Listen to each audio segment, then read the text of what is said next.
Bonjour et bonne journée de la Saint-Valentin. Aujourd'hui, je vais te parler de l'autocompassion. Nous avons tendance à célébrer cette journée en exprimant notre amour pour autrui, mais il est crucial de s'offrir ce cadeau à soi. Prenons un petit moment ensemble pour parler de l'autocompassion. Alors, l'autocompassion, qu'est-ce que c'est? Tout d'abord, l'autocompassion, c'est la compassion qui se dirige vers nous-mêmes. La compassion, contrairement à l'empathie, on a le sentiment de ressentir la douleur de quelqu'un avec l'envie d'aider la personne. L'autocompassion signifie que l'on prend conscience de nos sentiments, des événements qui nous font mal et on les reconnaît. Ce qui veut dire qu'on est touché par notre propre souffrance. À la place de l'éviter, on essaie de l'accepter, accepter qu'elle existe et qu'elle nous affecte, nous et notre quotidien.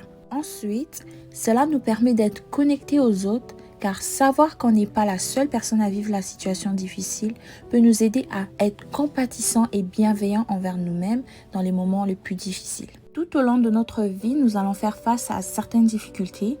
L'autocompassion peut venir nous aider à faire face à ces difficultés-là et à venir les apaiser. En bref, l'autocompassion permet de s'accueillir soi-même comme on accueillerait notre meilleur ami qui vit un moment difficile. Quels sont ses bienfaits? L'autocompassion peut améliorer ta santé mentale.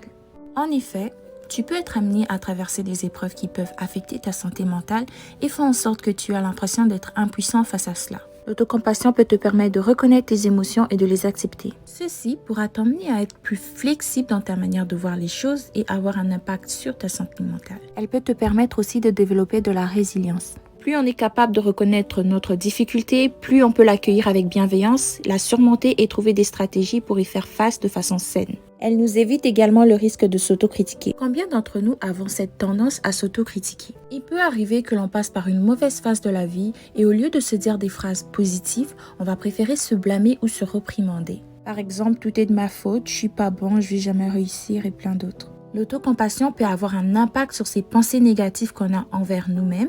De ce fait, nous pouvons garder un esprit positif même après un échec en changeant un peu notre perception de la situation. De plus, l'autocompassion diminue l'activité du système nerveux sympathique et active le système parasympathique. Lorsqu'on est stressé ou qu'on ressent beaucoup d'émotions, on a tendance à respirer avec la poitrine, ce qui n'est pas plus efficace qu'une respiration diaphragmatique. Cette technique consiste à envoyer beaucoup d'oxygène dans le sang. En faisant cela, ça aura un impact sur le système nerveux et va diminuer le taux de cortisol dans le sang.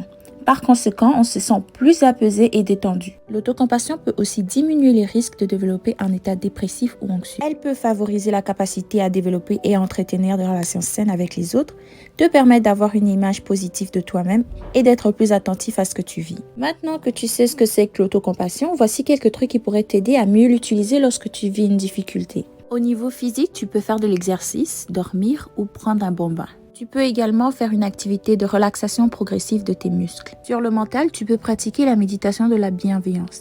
Voici un exemple rapide qui pourrait t'aider. Pour commencer, installe-toi confortablement sur une chaise. Essaye de te tenir droit. Essaie de prendre une grande respiration avant. Ensuite, je vais te demander de poser tes deux mains sur tes jambes. Maintenant, tu peux essayer de fermer tes yeux et répéter ces phrases après moi. Je suis fort. Je suis capable. Je suis en sécurité. Et je suis en santé. Et pour finir, tu peux continuer à répéter ces phrases sous forme de mantra par la suite lorsque tu ressentiras le besoin. Sur le plan émotionnel, tu peux essayer de reconnaître et d'accepter tes sentiments sans te blâmer ou te critiquer. Sur le plan relationnel, tu peux chercher à obtenir du soutien auprès de ton entourage, comme en parlant à un ami afin de ne pas te sentir isolé. Car on n'est jamais seul à vivre cette situation.